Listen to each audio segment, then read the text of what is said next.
Lightyear revendique le groupe motopropulseur le plus efficace pour son VE à énergie solaire de 263 000 $. Alors, honnêtement, je suis pas sûr que ce soit vrai. Je pense que là, Mercedes EQXX est très bien placé aussi niveau efficience.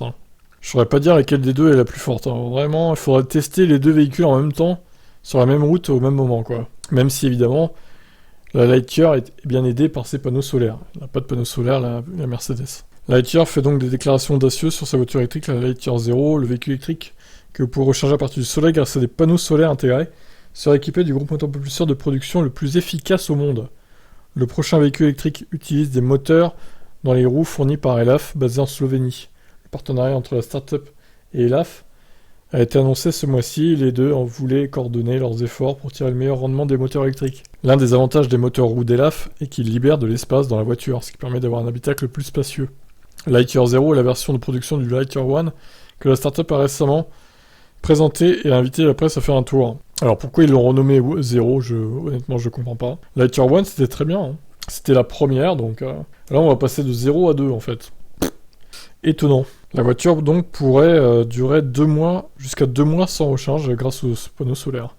C'est grâce au niveau de haute efficacité conçu dans la voiture et aux panneaux solaires qui sont sur la carrosserie. Même dans des conditions nuageuses, la Lightyear pourrait récolter suffisamment d'énergie pour faire 20 miles par jour.